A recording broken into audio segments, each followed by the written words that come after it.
Hello everyone, myself Rahul Pawar. Welcome back to the channel. आज की class में preparation method of ethers discuss करने वाले हैं। यहाँ पे ईथर्स की प्रिपरेशन के लिए बेटा हम दो मेथड पढ़ते हैं, जिनमें से पहला मेथड है by dehydration of alcohols. Alcohols को डिहाइड्रेट करते हैं। तो कैसे करते हैं? When an alcohol is heated with और is treated with concentrated H2SO4 at 413 kelvin temperature, आपको ईथर मिल जाएगा। ठीक है, देखिए रिएक्शन, ये डिहाइड्रेशन होगा एल्कोहल का, CH3 CH2OH। ठीक है जी, किसके साथ रिएक्शन कराते हैं? कॉन्सेंट्रेटेड सल्फ्यूरिक एसिड के साथ रिएक्शन है, और रिएक्शन जो होगी वो होगी 413 केल्विन टेम्परेचर पे। यहां टेम्परेचर पे ध्यान देंगे, क्योंकि इससे पहले आप एक रिएक्शन पढ़ लेते हैं 443 केल्विन टेम्परेचर पे डिहाइड्रेशन ऑफ अल्कोहल ही होता है, लेकिन वहां एल्कीन फॉर्म होते हैं। यहां टेम्परेचर 413 केल्विन टेम्परेचर अगर आप रखेंगे तो फिर आपको ईथर मिलेगा। ठीक है, तो यहां पे ये मिलता आपको ईथर इस तरह से। ठीक है, बात समझ में आई? ये मिला आपको ईथर। इस ईथर का नाम होता है di ethyl ether. Di ethyl ether. ठीक है जी, मैंने आपको बताई एक बात बहुत इंपॉर्टेंट है जो कि टेम्परेचर वाली है। अगर आप यहां पे टेम्परेचर इंक्रीज कर देंगे, टेम्परेचर बढ़ जाएगा, तो आपका प्रोडक्ट चेंज हो जाएगा। ये रिएक्शन आप इसी चैप्टर में पहले से पढ़ चुके होते हैं। ठीक है, तो टेम्परेचर आपको कंट्रोल करना है 413 केल्विन। उसी टेम्परेचर पे आपको रिएक्शन करानी है, तभी आपको ईथर मिलेगा। ठीक है जी, बात समझ में आ गई? तो अल्कोहल को कॉन्सेंट्रेटेड सल्फ्यूरिक एसिड के साथ हीट करते हैं 413 केल्विन टेम्परेचर पे, आपको ईथर मिल जाता है। ठीक है, इस रिएक्शन की जो मैकेनिज्म है वो बहुत इंपॉर्टेंट है। ठीक है, तो यहां mechanism mechanism of dehydration of alcohols. देखो, सल्फ्यूरिक एसिड, स्टेप की बात बाद में करते हैं, लेकिन मैंने पहले भी बता दिया आपको, पहले एक मैकेनिज्म हमने पढ़ी है। ये दो तीन मैकेनिज्म है जो बहुत इंपॉर्टेंट है। सल्फ्यूरिक एसिड आपका देखो इस तरह बेटा डिसोसिएट होता है। सल्फ्यूरिक एसिड यहां पे एज ए कैटलिस्ट काम करता है, ये हाइड्रोजन आयन हमको देगा। ठीक है, पहला स्टेप, पहले स्टेप की बात करते हैं, फॉर्मेशन ऑफ कार्बोकेटाइन। ये हमारे पास अल्कोहल रहा, और सल्फ्यूरिक एसिड से आपका हाइड्रोजन आयन आया। ये इस तरह से हाइड्रोजन आयन यहां पे जुड़ जाता है आपके अल्कोहल में। ठीक है जी, अब ये जो H2O यहां पे है, ये H2O बेटा इस तरह से आपका निकल जाएगा। ठीक है, तो CH3CH2 पॉजिटिव चार्ज, ये कार्बोकेटाइन का फॉर्मेशन पहले स्टेप में होता है। बात समझ में आ गई? यानी कि पहले आपका अल्कोहल प्रोटोनेटेड होगा, प्रोटॉन एक्सेप्ट करेगा, उसके बाद यहां से ये वाटर मॉलिक्यूल निकल जाएगा। ठीक है, तो बचेगा आपका carbocation. Step number 1। Next step, step number 2, nucleophilic attack of second alcohol molecule on carbocation to form oxonium ion. Second का मतलब है ये अनदर अल्कोहल मॉलिक्यूल है। एक अल्कोहल मॉलिक्यूल के साथ ये दूसरा अल्कोहल मॉलिक्यूल का क्या होगा, ये कार्बोकेटाइन पे दूसरा अल्कोहल मॉलिक्यूल आपका अटैक करेगा। ये देखो आप, ये दूसरा अल्कोहल मॉलिक्यूल रहा, ये आपका कार्बोकेटाइन रहा। ये मैं इस तरह लिख देता हूं, इसको रिवर्स कर। ठीक है, यहां ये इस तरह का अटैक। ठीक है, तो यहां बनेगा oxonium ion, CH3 CH2O CH2CH3, और ये H, ये वाला H है, ये वाला H। ठीक है जी, यहां आ जाएगा आपका पॉजिटिव चार्ज। इसको बोलते हैं हम ऑक्सोनियम आयन। कौन सा आयन? Oxonium ion. ठीक है, ऑक्सोनियम आयन बन गया। अब ऑक्सोनियम आयन जो बना है बस वहां इसका डीप्रोटोनेशन होता है। ठीक है, आपको ईथर मिलेगा। देखो डीप्रोटोनेशन, नेक्स्ट स्टेप यही है, deprotonation of oxonium ion to form an ether. ठीक है, ये जो हाइड्रोजन आयन है इसको आप बस यहां से निकलता हुआ दिखा देंगे, और जब हाइड्रोजन आयन कहीं से निकलता है उस प्रोसेस को हम कहते हैं डीप्रोटोनेशन। हाइड्रोजन आयन का जुड़ना प्रोटोनेशन, हाइड्रोजन आयन का निकलना डीप्रोटोनेशन। तो यहां से जब ये हाइड्रोजन आयन निकलेगा तो आप देखो आपको क्या मिलेगा, ये स्टेप नंबर 3 है, ये आपका बेटा ईथर बन गया, डाइथाइल ईथर। इसी की मैकेनिज्म तो सीख रहे थे हम, डाइथाइल ईथर। ठीक है, deprotonation, dehydration of alcohols reaction ये होगी, इसकी मैकेनिज्म, ये मैकेनिज्म बेटा इंपोर्टेंट होती है। ठीक है, आप नोट कर लेना, ये 3 मैकेनिज्म है इस चैप्टर में, हाइड्रेशन, डिहाइड्रेशन।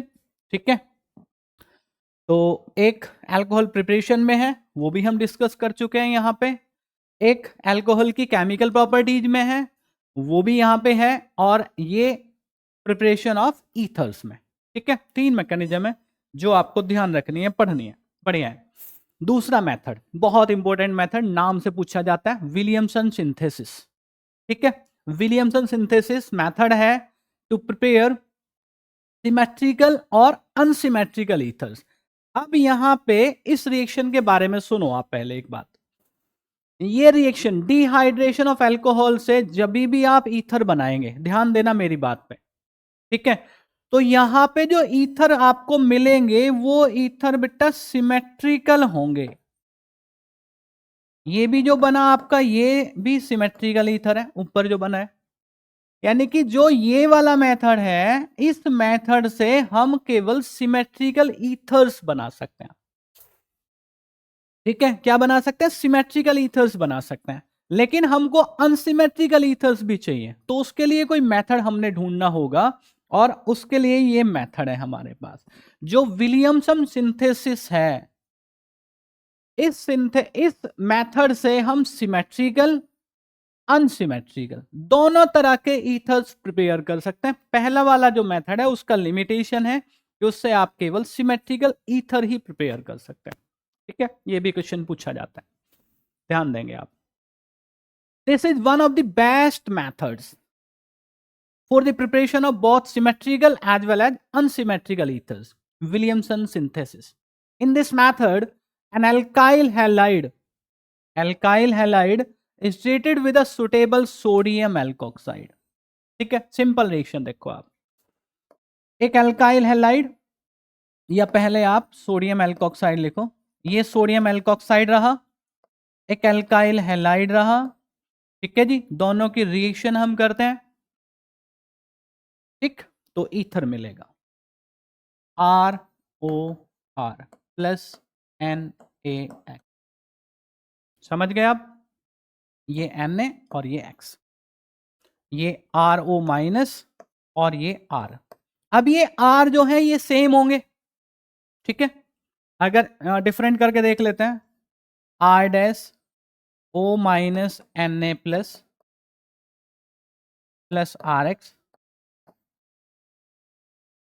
तो क्या बन गया यहां पे, R dash O R plus NaX। ये आपका सिमेट्रिकल ईथर, ये आपका unsymmetrical ether.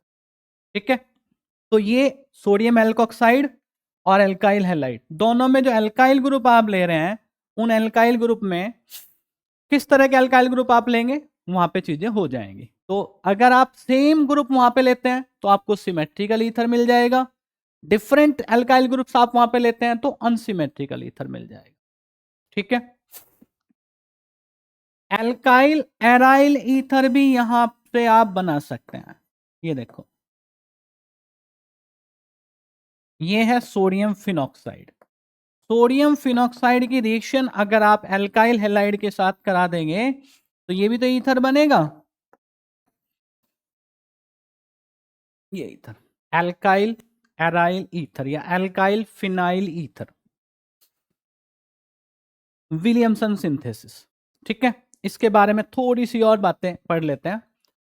Williamson synthesis involve SN2 attack of an alkoxide ion on primary alkyl halide. देखो यहां पे ये भैया हमारे पास CH3 CH3 O minus Na+, ये सोडियम टर्सरी ब्यूटाइल ब्यूटॉक्साइड है। ठीक है, प्लस यहां आप ले लो CH3CH2X, ये आपका प्राइमरी एल्काइल हैलाइड। ठीक है, ये टर्सरी एल्काइल वाला एल्कोक्साइड, और यहां पे ये इस तरह से अटैक, ये SN2 अटैक है ना।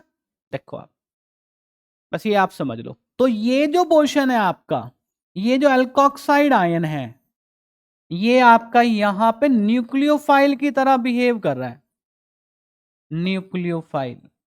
ठीक है, अब न्यूक्लियोफाइल का ये back side attack SN2 attack होता है। तो यहां पे ये Na+ और ये X, ये तो इस तरह से निकल गया, बन गया। तो क्या बना भी आपका, ये बना आपका अनसिमेट्रिकल ईथर।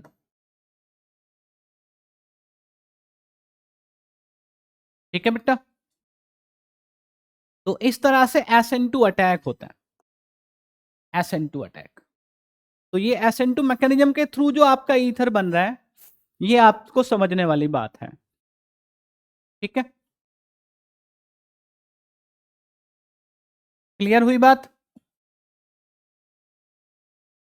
इसके आगे ये भी इंपॉर्टेंट बात है, Williamson synthesis is not applicable when the alkyl halide used in the synthesis is tertiary। यहां पे आपको ये ध्यान देना है कि जो टर्सरी एल्काइल ग्रुप आपने ये लिया है, ये आप इस एल्काइल हैलाइड में नहीं ले सकते। ठीक है, क्या हो जाएगा, देखो आप, ये बात समझने वाली है। आपने क्या करना है, CH3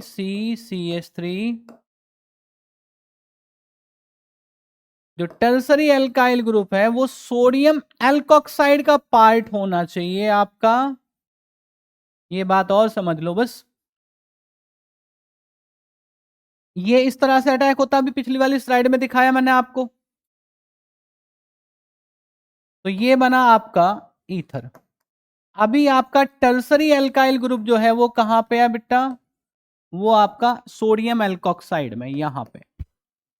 ठीक है, अब आप दूसरी बात समझो, अगर ये रिवर्स हो जाएगा, रिवर्स कैसे होगा, रिवर्स ऐसे होगा, CH3 CH2 O minus Na+। ठीक है, ये प्राइमरी एल्काइल ग्रुप तो आपका हो गया किसमें, एल्काइल हैलाइड में, सॉरी सोडियम एल्कोक्साइड में। और यहां पे जो टर्सरी एल्काइल ग्रुप है, ये अगर आपका चला गया किसमें, एल्काइल हैलाइड में। तो एक बात तो आप SN2 अटैक के लिए समझो कि जो SN2 रिएक्शन जब होती है तो उसमें एल्काइल हैलाइड का जो रिएक्टिविटी ऑर्डर होता है वो बेटा ये होता है, primary alkyl halide secondary alkyl halide से ज्यादा रिएक्टिव होता है। यहां पे SN2 के लिए सेकेंडरी एल्काइल हैलाइड टर्सरी से ज्यादा रिएक्टिव होता है, यानी कि टर्सरी एल्काइल हैलाइड में SN2 मैकेनिज्म नहीं देखी जाती, SN2 रिएक्शन नहीं होती। क्यों नहीं होती, क्योंकि यहां पे आप देखोगे जो अटैक है, यहां पे बल्कियर ग्रुप है, बैक साइड अटैक होता है SN2 में, तो वो पॉसिबल नहीं है, एक रीजन। तो ये रिएक्शन नहीं हो पाएगी। ठीक है, यहां प्रोडक्ट आपको ईथर नहीं मिलेगा, एक बात तो आप ये समझो, ईथर। फिर क्या मिलेगा, फिर यहां पे एलिमिनेशन हो जाएगा। ठीक है, और एलिमिनेशन जब होगा, तो एलिमिनेशन होगा तो यहां होगा बीटा एलिमिनेशन। समझ लो आप बात को, बीटा एलिमिनेशन। ठीक है, तो क्या मिलेगा आपको, यहां बेटा एल्कीन प्रोडक्ट मिलेगा आपको।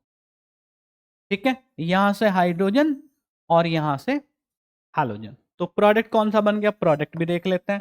अब क्यों हो गया ये, बस ये बात और समझ लेंगे, CH2 होगा। और ये CH3, CH3C double bond CH2, ये हाइड्रोजन और ये हेलोजन। ठीक है, अब ये ऐसा क्यों हुआ? क्योंकि यहां पे ये जो एल्कोक्साइड आयन है, ठीक है ना, ये जो एल्कोक्साइड आयन है, ये 3 है अभी, एल्कोक्साइड आयन यहां पे न्यूक्लियोफाइल ना होके ये स्ट्रॉन्ग बेस की तरह बिहेव करता है और एलिमिनेशन रिएक्शन देता है। मतलब ये है कि अगर आपने टर्सरी एल्काइल हैलाइड यूज किया है तो वहां पे जो एलिमिनेशन रिएक्शन है, एलिमिनेशन रिएक्शन प्रीडोमिनेटिंग हो जाती है, डोमिनेटिंग हो जाती है, जिससे कि वहां पे एल्कीन आपका फॉर्म होता है। तो elimination reaction competes over nucleophilic substitution. जो न्यूक्लियोफिलिक सब्स्टिट्यूशन होना चाहिए वो न्यूक्लियोफिलिक सब्स्टिट्यूशन यहां पे नहीं होता। एनसीईआरटी में अगर बात करें तो यहां पे एनसीईआरटी में एक क्वेश्चन दिया हुआ है, इंटेक्स क्वेश्चन, सॉल्व एग्जांपल है ये, the following is not an appropriate reaction for the preparation of tertiary butyl ethyl ether। ठीक है, ये जो रिएक्शन है, अब देखो इसमें क्या है, ये C2H5ONa सोडियम इथॉक्साइड, और यहां पे एल्काइल ग्रुप, टर्सरी वाला एल्काइल ग्रुप इसने एल्काइल हैलाइड में ले लिया। ठीक है, तो ये रिएक्शन यहां पे एप्रोप्रिएट रिएक्शन नहीं है। तो इसने पूछा है, अभी ये हम रीजन पढ़ के आए हैं, what would be the major product of this reaction.